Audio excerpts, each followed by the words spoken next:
माता कौशल्या से आज्ञा लेकर भगवान राम अपनी धर्मपत्नी सीता और अनुज लक्ष्मण के साथ राजा दशरथ के कक्ष में पहुंच गए।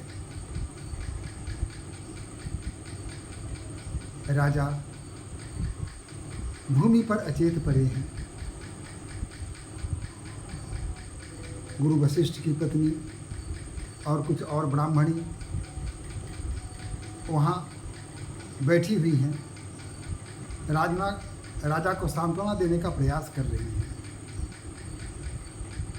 सचिव सुमंत भी वहाँ हैं, बैठे हुए राजा को संवारने का प्रयास कर रहे हैं। तभी राम, सीता और लक्ष्मण कक्ष में प्रवेश करते हैं। कहते हैं गोस्वामी जी, बड़ी बड़ी भीड़ भूप दरबारा, बड़ी बड़ी भीड़ भूप दरबारा, वर्णिन जाई विषादु अपारा, वर्णिन जाई विषाद अपारा। राम, सीता और लक्ष्मण के साथ साथ अयोध्या के जो निवासी हैं, जो राजमहल में आ सकते थे, उन सबों की भारी भीड़ जमा हो जाती है, इकट्ठी हो जाती है। जब राम अपनी पत्नी और लक्ष्मण के साथ कक्ष में प्रवेश करते हैं, उस समय अर्धबेहोशी की स्थिति में राजा भूमि पर पड़े हुए हैं। जब राम आते हैं तो मंत्री सुमंत राम जी को सहारा, राम जी को देखते हुए राजा को सहारा देकर बैठाने का प्रयास करते हैं। सचिव उठाई राव बैठारे, कही प्रिय वचन राम पगुधारे। सुमंत जी ने बड़े प्रेम से यत्न के साथ राजा को उठा के बैठाया और बहुत ही मधुर शब्दों में कहा, महाराज राम आए हैं। सिय समेत दो तनय निहारी, व्याकुल भयउ भूमि पति भारी। जब राजा आंखें खोल के देखते हैं तो राम और लक्ष्मण ही नहीं बल्कि सीता भी वहाँ प्रस्तुत है। इन्हें देख करके राजा दशरथ दुख से भर जाते हैं। दुख की सीमा नहीं रहती। सकई न बोली विकल नर नाहु, मुँह शोक जनित उर धारण दाहु। कुछ मुंह से बोल नहीं सकते थे। हृदय की भावनाएं मुख पर आकर सिमट जाती हैं और स्पष्ट रूप से लोग उसे देख पाते हैं। मन में जो विचार आते हैं, आनंद उसकी अभिव्यक्ति कर देते हैं। जो मन में विचार होगा मुख बता देगा। उनके हृदय में जो कष्ट है, दारुण दुख है, उनका पूरा शरीर बता रहा है। मुख से शब्द नहीं निकल रहे हैं। नाई शीस पद अति अनुरागा, उठी रघुवीर विदा तब मांगा। अपना शीश झुकाते हैं, दोनों हाथ जोड़ के चरणों में सर झुकाते हैं और भगवान राम अपने पिता से वन जाने की आज्ञा मांगते हैं। कि पिता अब आज्ञा दीजिए, अब हमें वन जाना है, वन जाने का समय हो चुका है।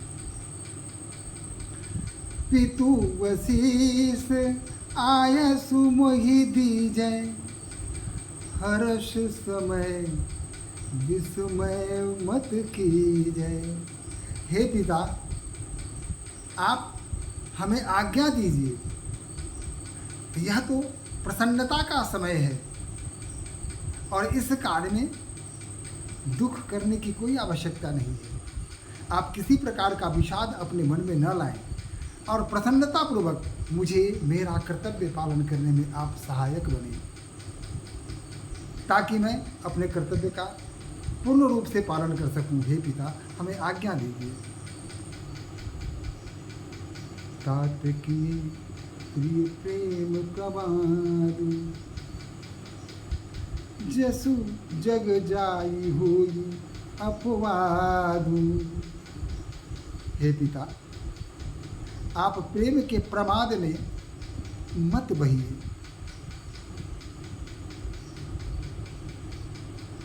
आप ऐसा काम कीजिए जिससे संसार में कहीं भी अपयश न हो, धर्म की हानि न हो। सुनी सनेह बस उठ नर नाहु। अपने पुत्र के ऐसे प्रेम भरे वचन सुन करके राजा दशरथ उठ के ठीक से बैठ जाते हैं, खड़े होते हैं और फिर बैठा रे रघुपति गहबाहा, और भगवान राम के हाथ पकड़ के उन्हें अपने पास लाकर बैठा लेते हैं। सुनहु तात तुम कह मुनि कही, राम चराचर नायक अहि। हे पुत्र, मैं नहीं, ये ऋषि मुनि सब कहते हैं कि राम ही चराचर के स्वामी हैं। शुभ अरु अशुभ कर्म अनुहारी, इसु देहि फल हृदय विचारी। हम जो कर्म शुभ या अशुभ करते हैं, परमात्मा हमें उसी के अनुसार हमें फल प्रदान करते हैं।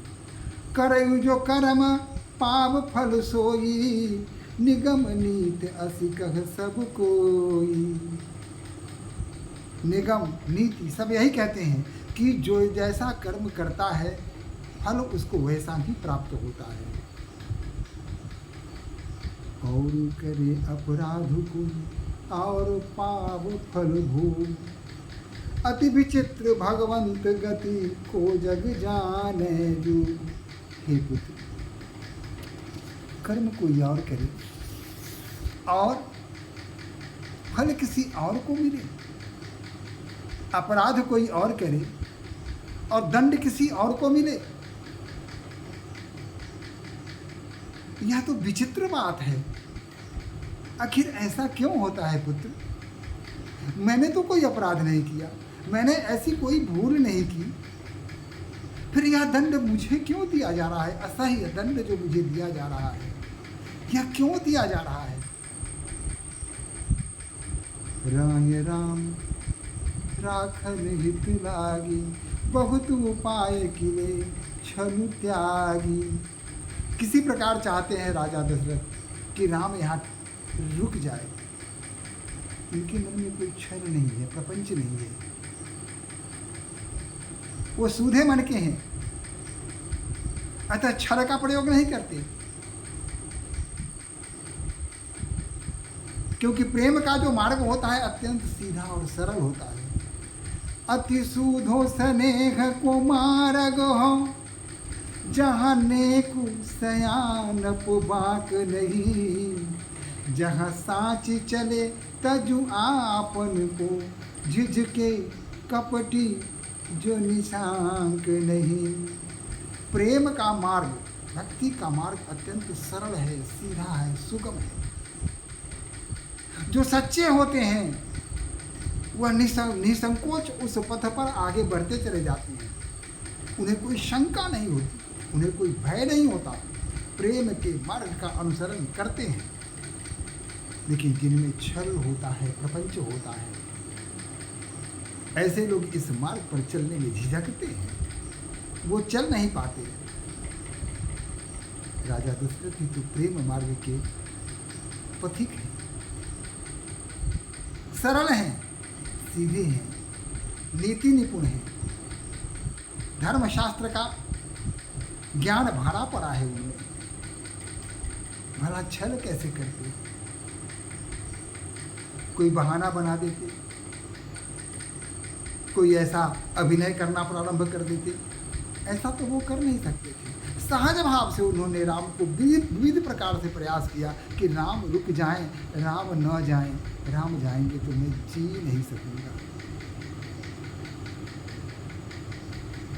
लखी राम रुख रहत न जाने, धर्म धुरंधर धीर सयाने। तब निपसीय लाई उर्लिंधी, अति हित बहुत भांति सिख दीन्ही। राजा दशरथ समझ गए राम नहीं रुकेंगे, ये जाके रहेंगे। जब यह बात उन्हें मन में आया तो उन्होंने सीता जी को अपने पास बुलाया और उन्हें अपने हृदय से लगा लिया और बहुत प्रकार से उन्हें सीख दी, उन्हें शिक्षा दी। उचित और अनुचित, क्या उचित है क्या अनुचित है, इन सारी बातों को बृहत रूप से उन्होंने उनके सामने रखा। कहा कहीं वन के दुख दुसह सुनाए। कहा कि वन में बहुत ही कष्ट है, बहुत संकट है बेटा। सास ससुर पितु सुख समुझाए। सास ससुर, पिता माता, ये सब समझाने के लिए होते हैं। हर प्रकार से उन्होंने समझाने का प्रयास किया कि यहाँ रहोगी तो सास ससुर की सेवा करने का अवसर प्राप्त होगा, परिवार में रहना पड़ेगा और किसी प्रकार की कोई कमी नहीं होगी। इसलिए पुत्री तुम रह जाओ, तुम वन में मत जाओ। वैसे भी तुम कोमलांगी हो, इतनी सुकुमार हो, तुम वन में कैसे जा सकती हो, कैसे रह सकती हो। लेकिन सिए मनु राम चरण अनुरागा, धरुन सुगमु बनु विषमु न लागा।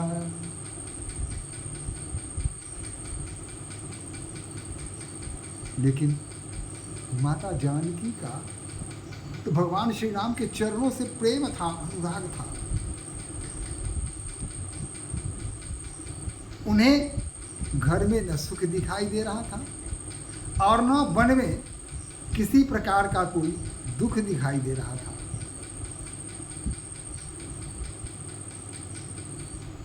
सचिव नारी गुरु नारी सयानी, सहित स्नेह कहि मृदुवानी।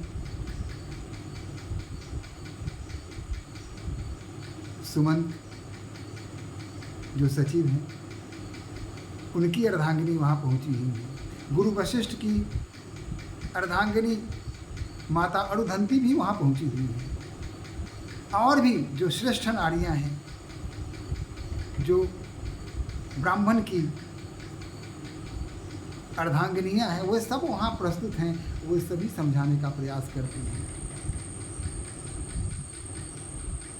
कहा तुम कह तो न दिन बनवासु, करहु जो कही ससुर गुर सासु।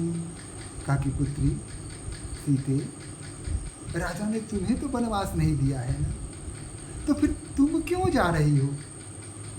तुम मत जाओ।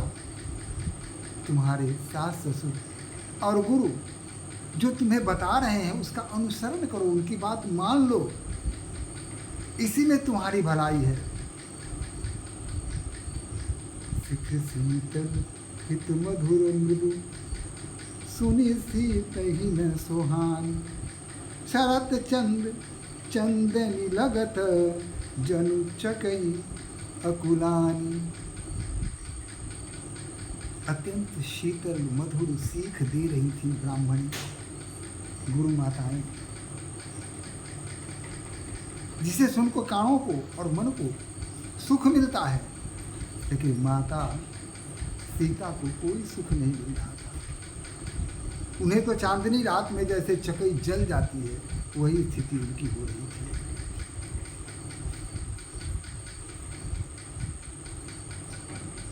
हर प्रकार से समझाना उनका व्यर्थ जा रहा था।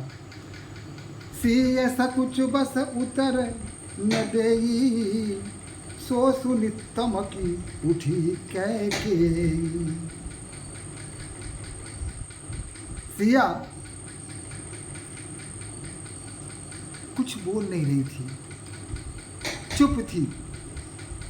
वो सुन रही थी लेकिन कोई उत्तर नहीं दे रही थी। जब कैकेयी ने देखा कि सीता चुप है तो तमक के उठती है, और तमक के उठ के जाती है। लिपहि प्राण प्रिय तुम रघुवीरा, शील सने न छारी भीरा। कहा कि राम, राजा अपने प्राणों से अधिक तुमको प्यार करते हैं, प्रेम करते हैं, इसलिए वो कुछ कहेंगे नहीं और तुम्हें जाने के लिए भी नहीं कहेंगे। अब तुम्हारी इच्छा, तुम जाना चाहो तो जाओ, ना जाना चाहो तो ना जाओ। और फिर बलकल और वन में पहनने वाले जो वस्त्र हैं, आभूषण हैं, कमंडल है, ये सारी चीज़ें ला करके वो पटक देती हैं और कहती हैं कि तुम्हारी इच्छा, तुम चाहो तो ये वस्त्र धारण करो और वन के लिए प्रस्थान करो, अगर ना जाना चाहो तो तुम मत जाओ। कोई आवश्यक नहीं है कि तुम आज्ञा का पालन नहीं करो, ये सब तुम्हारी इच्छा है।